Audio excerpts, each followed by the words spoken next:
यहाँ पर बताया जा रहा है प्रकृति अपने आप कार्य नहीं करती है। जैसे बहुत अच्छा उदाहरण देते हैं कि झूला का, आपने कभी सर्कस में गए हो, मीना बाजार में गए हो तो देखो झूला होता बड़ा सा हो, झूला को एक व्यक्ति बटन दबाता है, ग्रीन वाला गड़ गड़ गड़ गड़ गड़ गड़ गड़ गड़ गड़ गड़ गड़ गड़ चलने लगता है, फिर उसको बंद करना है तो रेड वाला दबा देता है, बंद हो जाता है। कंट्रोलर यहाँ है, झूला वहाँ है। जीवात्मा टिकट लेता है, माया के ऊपर चढ़ता है, बोलता है चलाओ झूला चलाओ, गड़ गड़ गड़ गड़ गड़, उसके बाद उसकी हालत ख़राब हो जाती है, होती है खराब। कई लोग की हालत ख़राब हो जाती है। कई लोग तो बोलते रोक दो, कई लोग बोलते सुसु आई रोक दो, कई लोग बोलते हैं चक्कर आ रहा रोक दो, और कई लोग ऐसे भी करते हैं ना कि वो डर तो रहे हैं पर हंसने का एक्टिंग करते हैं ऐसे करते हैं, देखा आपने, कई लोग करते हैं। ऐसी संसार में सुख है, यहाँ का सुख ऐसी है कि वैसे घबराए हुए परेशान है फिर भी मुस्कुराते रहते हैं। और आप झूला चाहोगे भी तो बंद नहीं हो सकता, क्योंकि हम लोग कंट्रोलर नहीं है, और झूला अपने आप भी बंद नहीं हो सकता। नीचे में झूला चलाने वाला बंद करता है, और कब बंद करता है, जब उसकी मर्जी तब बंद करता है। आप कितना भी बोलोगे ना झूला बंद करो तो बोले नहीं, कई लोगों को मजा आ रहा होगा, चलने दो, सृष्टि चलते रहेगी। तो हमने झूला चलाने बोला था, हम इच्छा किए थे इसलिए झूला चला है, हम इच्छा किए थे इस भौतिक संसार में आने के लिए, इसलिए भगवान ने इस भौतिक संसार के सृष्टि पालन और प्रलय का कार्य कर रहे हैं। ये तो इच्छा जीवात्मा की है, आई वॉन्ट टू इंजॉय, मेरा भी अपना घर कमरा हो। जैसे कि एक बहुत अच्छी स्टोरी है, आपने बहुत बार सुना होगा, लेकिन ये सब हमारी स्टोरी इसलिए बार बार सुनना चाहिए। एक बार एक बच्चा बालक जो है 14 साल का लड़का, करोड़पति का पुत्र, अपने पिता से जाके कहता है पिताजी बहुत हो गया, अब मैं आप पर डिपेंडेंट नहीं हूँ, मैं अपना कमाऊँगा अपना खाऊँगा। बोलते नहीं बेटे तुम कहाँ जाओगे, संसार में बहुत कष्ट है, बहुत दिक्कत है, बाहर कोरोना है बेटा। बोलते नहीं पिताजी, एक बार जब मैंने बोल दिया तो अपनी भी नहीं सुनता हूँ। तो क्रोधित होकर गुस्से से चला जाता है, अहंकार कि मैं सब कुछ कर लूँगा, I will manage everything my self, मेरे दोस्त हैं, मेरा यार है, मेरी इतना I am so much talented, independent mentality. तो वो सब कुछ त्याग कर चला जाता है। तो थोड़ा बहुत पैसे जो जेब में होते हैं, घड़ी होती है, अंगूठी होती है, बेच के खाता रहता है। मित्र छोड़ देते हैं क्योंकि धन गया तो मित्र गए, रिश्तेदार छोड़ देते हैं, कोई ध्यान नहीं देता। ऐसा समय बीतता जाता है और बीतते बीतते समय 9-10 दिन हो जाते हैं। 10वें दिन समझ लीजिए जिसको खाने को कुछ नहीं, न धन है न शरीर में अंगूठी अंगूठी कुछ है।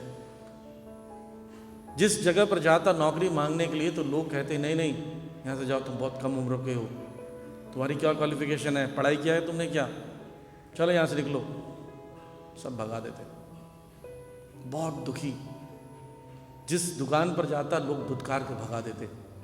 लेकिन एक बड़ा ही दयालु व्यक्ति मिला, जो पोल्ट्री फार्म होता ना, मुर्गी पालन केंद्र, उस पर मुर्गी पालने वाले के पास जाते, बड़ा ही दयालु, अत्यंत दयालु व्यक्ति, उसके पास जाते हैं कि बोलते मैं 9 दिनों से भटक रहा हूँ, 3 दिनों से कुछ खाया नहीं हूँ, कृपया मेरी सहायता कीजिए, मुझे नौकरी पर रख लीजिए। तो अत्यंत दयालु व्यक्ति नौकरी पर रख लेता है। वो कहता है ठीक है तुम्हारी नौकरी यही है, तुम मुर्गियों को दाना खिलाना, पूरी सैलरी क्या है, पूरी तुम्हारी यही सैलरी है, जो बचा हुआ दाना तुम खाना। इतना दयालु तो सोचो। तो मरते क्या ना करते, वो दाना खा के, दाना खाने की चीज़ नहीं होती, बहुत ही दूषित होता है, वो खाकर अपना काम चला रहे थे। लेकिन मालिक जो रहते हैं यानी उसके पिता करोड़पति, वो क्या करते हैं, पीछे से रामू काका को भेज देते हैं, बोले जाओ मेरे बेटे का पीछा करते रहना, हर एक एक्टिविटी का फोटो खींच कर व्हाट्सएप करते रहना, मैं उसको सुखी देखना चाहता हूँ, वो अपना सुख नहीं समझता है, प्लीज़ तुम जाओ। तो रामू काका फोटो खींच खींच के भेजते रहते। पर जब 9वां दिन हो जाता, 9वें दिन में उनको लगता कि नहीं नहीं अब मैं रहा नहीं जाता, छोटे सरकार की हालत देख के रह नहीं जाती। मालिक को फ़ोन करते हैं, सरकार ले जाइए इस बेटे को अपने बहुत बुरी स्थिति है, एकदम दुबला हो गया है, आँखें धंस गई है, पेट धंस गया उसका, एकदम कमज़ोर हो गया, मृत्यु हो जाएगी इसकी, लेके चले जाइए। क्या मेरे बेटे की हालत ये है? सेठ जी जो है अपना गाड़ी निकालते हैं, तेजी से चलाते हुए पहुँचते हैं वहाँ पर और वहाँ चिल्लाते हैं जोर से, पुत्र इधर देखो, मैं तुम्हें लेने आया हूँ। पुत्र जब देखते हैं पिता आए हैं, उनको याद आता है कि मैं कितना अच्छा जीवन जीता था, हलवा पूड़ी खाता था, महाप्रसाद का दोना खाता था, कितना अच्छा जीवन था मेरा। पिता को देखते स्मरण आ जाता है और पिता के दौड़ने लगते हैं और पिता उनसे गले मिलते हैं। पिता भी रोने लगते हैं, पुत्र भी रोने लगते हैं, आंखों से आंसू निकाल निकाल के एक दूसरे के कंधे भिगो देते हैं, बोलते चलो माता इंतजार कर रही है घर पर। घर जाते हैं, इतने नाना प्रकार के व्यंजन बनते हैं, अच्छे कपड़े, नहाना धुलाना बढ़िया, सब कुछ बढ़िया हो जाता है। ये सब ना हमारी स्टोरी है।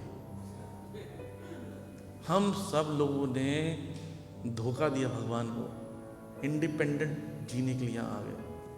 वो क्या कर रहे हैं? बर्गर, पिज्ज़ा, मोमोज, खराब सड़ी हुई चीज़ें, मुर्गी के जो दाने के समान है, खुद एंजॉय करेंगे, सब कुछ कर लेंगे, ये सोचा हमने। और क्या मिल रहा है? यही फालतू की चीज़ें खाने के लिए। तो भगवान अपने शुद्ध भक्त को भेजते हैं। रामुका का कौन है? हमारा श्रील प्रभुपाद जैसे महान आचार्य हैं, वो हमें लेने आए, याद दिला रहे हैं, वापस चलो वापस चलो। हम नहीं जाना चाहते। और भगवान जब से मिलने जाते हैं, ऐसा वर्णन किया गया है शास्त्रों में कि वह भगवान एक्चुअली वहाँ से देख कर इंतजार करते हैं कब ये मेरा जीवात्मा जो है एक बार मेरी तरफ मुड़ेगा, वापस आने की इच्छा करेगा। भगवान बहुत रोते हैं जब पहली बार मिलते हैं। इस संसार से वापस हम भगवत धाम जाते हैं तो भगवान रोते हैं, गले मिलकर बहुत रोते हैं। तो एक्चुअली हम सबका इंतजार कर रहे हैं भगवान, पर सोचिए हम क्या प्लान कर रहे हैं?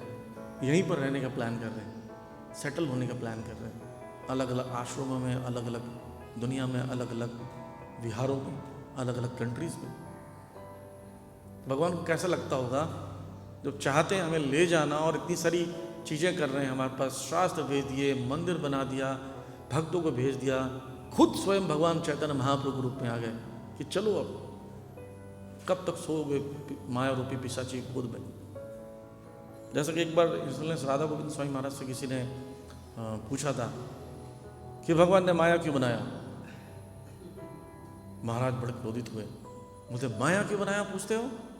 माया आपकी सुविधा के लिए बनाया गया है। जिस प्रकार सरकार बिजली बनाती है, बिजली आपकी सुविधा के लिए बनाती है और साफ साफ लिखा रहता है खतरा 440 वोल्ट,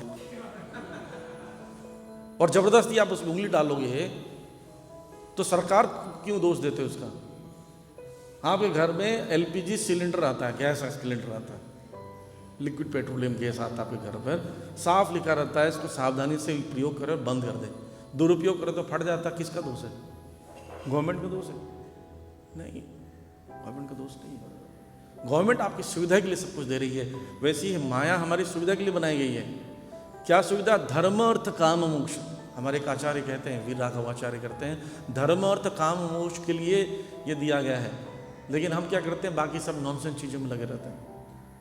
ये हमारी समस्या है। जैसे कि अपने घरों में देखा होगा, जब हम छोटे थे हम सब ने ऐसी हरकतें की होगी।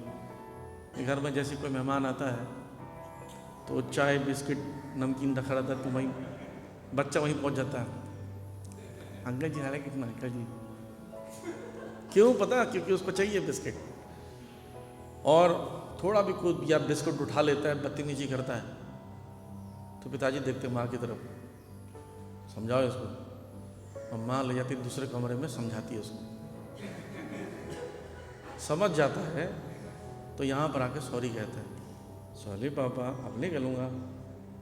ऐसे ही हम सबको समझाने के लिए कमरा रखा गया। ये भौतिक संसार समझाने वाला कमरा है। भगवान अपनी शक्ति के माध्यम से हमें समझा रहे हैं, वो शिक्षा दे रहे हैं। क्या शिक्षा दे रहे हैं? जस्ट कम बैक, वापस आओ भाई, वापस आने के लिए शिक्षा दे रहे हैं दूसरे कमरे में, और कुछ नहीं हो रही है। पर हम लोग वहीं पर गुस्सा करते हैं, नहीं होगा, मैं नहीं सुधरूंगा, मैं यही रहूँगा, यह पर 2 BHK 3 BHK 5 BHK 7 BHK बनाऊंगा। यही हमारी समस्या। यही रहने का प्लान बना रहे हैं गुस्से से, तो नुकसान किसका है?